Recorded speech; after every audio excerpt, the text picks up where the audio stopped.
ഉൽപ്പത്തി 42-ാം അധ്യായം. മിസ്രയീമിൽ ധാന്യമുണ്ടെന്ന് യാക്കോബ് പറഞ്ഞപ്പോൾ തൻ്റെ പുത്രന്മാരോട്, നിങ്ങൾ തമ്മിൽ നോക്കി നിൽക്കുന്നുണ്ട്. മിസ്രയീമിൽ ധാന്യമുണ്ടെന്ന് ഞാൻ കേട്ടിരിക്കുന്നു. നാം മരിക്കാതെ ജീവിച്ചിരിക്കേണ്ടതിന് അവിടെ ചെന്ന് അവിടെ നിന്ന് നമുക്ക് ധാന്യം കൊള്ളുകയും എന്ന് പറഞ്ഞു.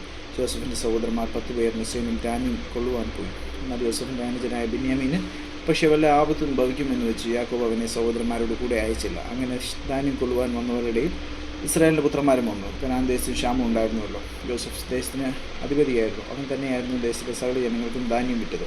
യോസഫിൻ്റെ സഹോദരന്മാരും വന്ന് അവനെ സാഷ്ടാംഗം നമസ്കരിച്ചു. യോസഫ് തൻ്റെ സഹോദരന്മാരെ കണ്ടേറെ അവരെ അറിഞ്ഞുവെങ്കിലും അറിയാത്ത ഭാവം നടിച്ച് അവരോട് കഠിനമായി സംസാരിച്ചു. നിങ്ങൾ എവിടെ നിന്ന് വരുന്നുവെന്ന് അവരോട് ചോദിച്ചതിന്, ആഹാരം കൊള്ളുവാൻ കനാൻ ദേശത്തു നിന്ന് വരുന്നുവെന്ന് അവർ പറഞ്ഞു.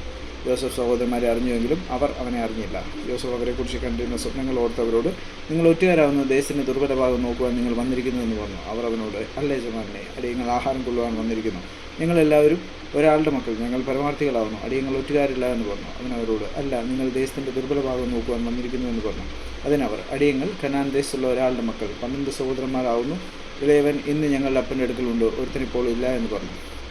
യോസഫ് അവരോട് പറഞ്ഞത്, ഞാൻ പറഞ്ഞതുപോലെ നിങ്ങൾ ഒറ്റുകാർ തന്നെ. ഇതിനാൽ ഞാൻ നിങ്ങളെ പരീക്ഷിക്കും. നിങ്ങളുടെ ഇടയ സഹോദരൻ ഇവിടെ വന്നല്ലാതെ ഫറവോനാണ് നിങ്ങൾ ഇവിടെ നിന്ന് പുറപ്പെടുകയില്ല. നിങ്ങളുടെ സഹോദരനെ കൂട്ടിക്കൊണ്ടുവരുവാൻ നിങ്ങൾ ഒരുത്തനെ അയപ്പിൻ. നിങ്ങളോ ബദ്ധന്മാരായിരിക്കണം. നിങ്ങൾ നേരുള്ളവരോ എന്ന് നിങ്ങളുടെ വാക്ക് പരീക്ഷിച്ചറിയാമല്ലോ. അല്ലെന്ന് വരികിൽ ഫറവോനാണ്, നിങ്ങൾ ഒറ്റുകാർ തന്നെ. അങ്ങനെ അവൻ അവരെ 3 ദിവസം തടവിലാക്കി. 3-ാം ദിവസം യോസഫ് അവരോട് പറഞ്ഞത്, ഞാൻ ദൈവത്തെ ഭയപ്പെടുന്നു. നിങ്ങൾ ജീവിച്ചിരിക്കേണ്ടതിന് ഇത് ചെയ്യുവിൻ. നിങ്ങൾ പരമാർത്ഥികളെങ്കിൽ നിങ്ങളുടെ ഒരു സഹോദരൻ കാരാഗൃഹത്തിൽ കടക്കട്ടെ. നിങ്ങൾ പുറപ്പെട്ട് നിങ്ങളുടെ വീടുകളിലെ ബുദ്ധിമുട്ടി ധാന്യം കൊണ്ടുകൊടുക്കും. എന്നാൽ നിങ്ങളുടെ ഇടയ സഹോദരനെ എൻ്റെ അടുക്കൽ കൊണ്ടുവരണം. അതിനാൽ നിങ്ങളുടെ വാക്കിൽ നേരം തെളിയും. നിങ്ങൾ മരിക്കേണ്ടി വരികയില്ല. അവർ അങ്ങനെ സമ്മതിച്ചു. ഇത് നമ്മുടെ സഹോദരനോട് നാം ചെയ്ത ദ്രോഹമാവുന്നു.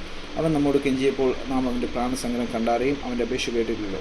അതുകൊണ്ട് ഈ സങ്കടം നമുക്ക് വന്നിരിക്കുന്നു എന്ന് അവർ തമ്മിൽ പറഞ്ഞു. അതിന് രൂപൻ, ബാലിനോട് ദോഷം ചെയ്യരുതെന്ന് ഞാൻ നിങ്ങളോട് പറഞ്ഞില്ലയോ? എന്നിട്ട് നിങ്ങൾ കേട്ടില്ല. ഇപ്പോൾ ഇതാ അവൻ്റെ രക്തം നമ്മോട് ചോദിക്കുന്നുവെന്ന് അവരോട് പറഞ്ഞു. യോസഫ് അവരോട് സംസാരിച്ചത് ദീർഘാശി മുഖാന്തരമായിരുന്നതുകൊണ്ട് അവൻ ഇത് ഗ്രഹിച്ചു എന്ന് അവർ അറിഞ്ഞില്ല. അവനവരെ വിട്ട് മാറിപ്പോയി കരഞ്ഞു. പിന്നെ അവരുടെ അടുക്കൽ വന്ന് അവരോട് സംസാരിച്ച് അവരുടെ കൂട്ടത്തിൽ നിന്ന് ശിമയോനെ പിടിച്ച് അവർക്ക് അങ്കെ ബന്ധിച്ചു. അവരുടെ ചാക്കിൽ ധാന്യം നിറപ്പാനും അവരുടെ ദ്രവ്യം അവനവൻ്റെ ചാക്കിൽ തിരികെ വെപ്പാനും വഴിക്ക് വേണ്ടി ആഹാരം അവർക്ക് കൊടുക്കാനും ജോസഫ് കൽപ്പിച്ചു. അങ്ങനെ തന്നെ അവർക്ക് ചെയ്തു കൊടുത്തു. അവർ ധാന്യം കഴുതപ്പുറത്ത് കയറ്റി അവിടെ നിന്ന് പുറപ്പെട്ടു. വഴിയമ്പലത്തിൽ വെച്ചു. അവരെ ഒരുത്തൻ കഴുതയ്ക്ക് തീയും കൊടുക്കാൻ ചാക്ക് അഴിച്ചപ്പോൾ തൻ്റെ ദ്രവ്യം ചാക്കിൻ്റെ വായ്പിലിരിക്കുന്നത് കണ്ടു. തൻ്റെ സഹോദരന്മാരോട്, എൻ്റെ ദ്രവ്യം എനിക്ക് തിരികെ കിട്ടി, അതിതാ എൻ്റെ ചാക്കിലിരിക്കുന്നുവെന്ന് പറഞ്ഞു. അപ്പോൾ അവർ ഉള്ളം തളർന്നു. അവർ വിറച്ച്, ദൈവം നമ്മോട് ഈ ചെയ്ത് എന്തെന്ന് തമ്മിൽ പറഞ്ഞു. അവർ കനാൻ ദേശത്ത് തങ്ങളുടെ അപ്പനായ യാക്കോബിൻ്റെ അടുക്കലെത്തിയാറെ തങ്ങൾക്ക് സംഭവിച്ചതൊക്കെയും അവനോട് അറിയിച്ചു പറഞ്ഞത്. ദേശത്തിലെ അധിപതിയായവൻ ഞങ്ങൾ ദേശത്തെ ഒറ്റുക നോക്കുന്നവരെന്ന് വിചാരിച്ച് ഞങ്ങളോട് കഠിനമായി സംസാരിച്ചു. ഞങ്ങളവരോട്, ഞങ്ങൾ പരമാർത്ഥികളാവുന്നു, ഞങ്ങൾ ഒറ്റുകാരില്ല. ഞങ്ങളൊരു അപ്പൻ്റെ മക്കൾ 12 സഹോദരന്മാരാവുന്നു, ഒരുത്തനിപ്പോൾ ഇല്ല. ഇളയവൻ കനാൻ ദേശത്ത് ഞങ്ങളുടെ അപ്പൻ്റെ അടുക്കലുണ്ട് എന്ന് പറഞ്ഞു. അതിന് ദേശത്തിലെ അധിപതിയായവൻ ഞങ്ങളോട് പറഞ്ഞത്, നിങ്ങൾ പരമാർത്ഥികളെന്ന് ഞാൻ ഇതിനാ അറിയുന്നു. നിങ്ങളുടെ ഒരു സഹോദരനെ എൻ്റെ അടുക്കൽ വിട്ടയച്ച് നിങ്ങളുടെ വീടുകളിലെ ബുദ്ധിമുട്ടിന് ധാന്യം വാങ്ങിക്കൊണ്ട് പോകുകയും നിങ്ങളുടെ ഇളയ സഹോദരനെ എൻ്റെ അടുക്കൽ കൊണ്ടുവരുകയും. അതിനാൽ നിങ്ങൾ ഒറ്റുകാരില്ല, പരമാർത്ഥികൾ തന്നെയെന്ന് ഞാൻ അറിയും. നിങ്ങളുടെ സഹോദരനെ നിങ്ങൾക്ക് ഏൽപ്പിച്ചു തരും. നിങ്ങൾക്ക് ദേശത്ത് വ്യാപാരവും ചെയ്യാം. പിന്നെ അവർ ചാക്ക് ഒഴിക്കുമ്പോൾ ഇതാ ഓരോരുത്തൻ്റെ ചാക്കിൽ അവനവൻ്റെ പണക്കെട്ടിരിക്കുന്നു. അവരും അവരുടെ അപ്പനും പണക്കെട്ട് കണ്ടാറെ ഭയപ്പെട്ടു പോയി. അവരുടെ അപ്പനായ യാക്കോബ് അവരോട്, നിങ്ങൾ എന്നെ മക്കളില്ലാത്തവനാക്കുന്നു.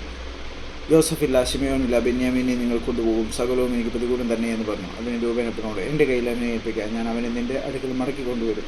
ഞാൻ അവനെ നിൻ്റെ അടുക്കൽ കൊണ്ടുവരാത്ത പക്ഷം എൻ്റെ 2 പുത്രന്മാരെ കൊന്നുകളക എന്ന് പറഞ്ഞു. എന്നാൽ അവൻ, എൻ്റെ മകൻ നിങ്ങളോടുകൂടെ പോരുകയില്ല. അവൻ്റെ ജ്യേഷ്ഠൻ മരിച്ചുപോയി. അവൻ ഒരുത്തനെ ശേഷിക്കുള്ളൂ. നിങ്ങൾ പോകുന്ന വഴിയിൽ അവന് വല്ല ആപത്തും വന്നാൽ നിങ്ങൾ എൻ്റെ നരയെ ദുഃഖത്തോടെ പാതാളത്തിലേക്ക് ഇറങ്ങുമാറാക്കും എന്ന് പറഞ്ഞു.